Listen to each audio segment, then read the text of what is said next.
9, it's a big one. Congenital luxation, subluxation, and dramatic luxation of the elbow. So the elbow's popping out, please. We have this cutie here. So the first part of the question is congenital luxation and subluxation, and that affects small dogs, young small dogs, 3 to 4 months old.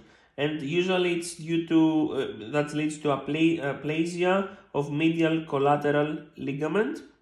So the medial collateral ligament doesn't develop? Yeah, and that will lead to hypoplasia of coronoid and anconeal processus and sallow of trochlear nodes.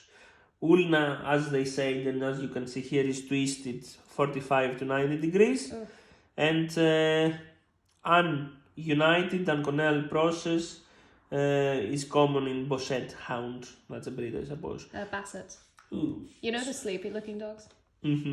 So in the X-ray, if we have 90 degrees, we use medial lateral projection with joint and craniocaudal view also. That's the views that we use. And I suppose we need to see how the bones are. I mean, it's X-ray, so yeah. And how we treat it is that we need to diagnose it. If we diagnose it early, the first 7 to 10 weeks, we can do a closed reduction with one or two temporary K wires from olecranon to humerus, then to then we put a spica cast called, and we for 2 weeks, let's say. So this puppy has Kirschner wires in its elbow, and it's also going to have a spica cast around its leg. I suppose, yes. Okay. Yeah. Okay. If we diagnose it later, in 12 to 16 weeks old, we do a reduction with ulnar osteotomy, distal to semilunar nodes. Then we put the small K wires across the joint, and then we do the spica cast for 2 to 3 weeks, so for longer. The difference here is that we do osteotomy distal to semilunar nodes, I think. If we don't have good reduction, we're going to have to amputate. If the reduction don't work, we are going to have to amputate or do arthrodesis as our only alternative. Now the second part of the question is, yes, it is a dramatic luxation. Okay, so this is congenital, now we're talking about something acquired. Exactly. So you can see here some nice pictures. So, dramatic luxation is most of the dramatic luxations are laterally. So imagine that it's something happening by force. So usually most of the cases the force is laterally, so it's the most common one that you can have. There are some other exceptions, but yes, the other exceptions are with medial epicond and we have usually lateral case because we have the medial epicondyle that doesn't let to have medial luxation. So mostly it's lateral because of the medial epicondyle. What was that about the medial epicondyle? So I don't know if we actually have a picture. That it was there. Yeah. Do you see it? Yeah. See. Near the elbow. Yeah. So that's actually the whole procedure, the treatment for the upcoming part that I will mention. But generally, for traumatic luxations, we have mostly laterally luxations as the problem because we have the medial epicondyle to block this. Okay. If we have medial ones, it's very severe, the issue, to be honest. So the clinical signs for that traumatic luxations could be with infraspinatus contracture, so the previous question, but differentiation with palpation, we will see that the radius and ulna is prominent and the brachium and the foot abducted and resistance with flexion and extension. I don't know, to be honest, but generally it's similar with the previous question, but with palpation we can understand the difference.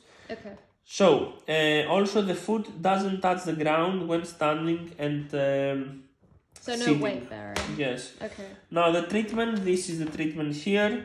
Generally we perform the Campbell method to see if if we have intact or severe ruptures. So we play generally with. Yes, here it is. So we play generally with how much degrees we have and how much the normal degrees are and how much the abnormal, how much we have. So I'm not going to mention the rotations. So I'm going to move to the treatment. So the closed reduction, we need to flex the elbow. So that's actually very, very difficult because we need to perform things without a surgery. So we just need to do things with your hands. So flex elbow. As you can see here in the step 1, inward rotate antebrachium to hook anconeal processus into olecranon fossa. So like B. So Because you're flexing the elbow, go towards the humerus. yeah, okay. At the same time, we extend the elbow slightly, so we have adduction and inward rotation of antebrachium while keep pressure to radial head. No, the first thing that I said is that we just stretch them. Okay, so the anconeal process to go here, so to go to hook here. Oh, okay. And after that it's hooked, we rotate in the second step. Okay. And we extend a bit, and in a step and after that then the brachial will keep the pressure to radial head. Yeah, so we just press it also a bit, I suppose. Yeah. It's a bit confusing, to be honest. Open reduction, approach from head of the radius and lateral elbow. It's usually for 6 to 7 days after injury. We clean the hematoma and ligaments that they are there. We may actually avulsed collateral ligament. What's Avulsed. Avulsed? I don't know what avulsed means. I think it's like anyway, it's a type. Anyway, collateral ligaments folded in the joint, sutures for total reduction, and usually we use. We don't have a picture here. We have a picture. Okay. So we use smooth instruments here, so to go under and help the reduction, but to avoid also damage of the articular cartilage. That's why we use smooth instruments, or even we can use a sterile catheter. If not possible the reduction, we do the olecranon osteotomy, remove the debris and granulation, and scar tissue from there. That sounds easier, but okay.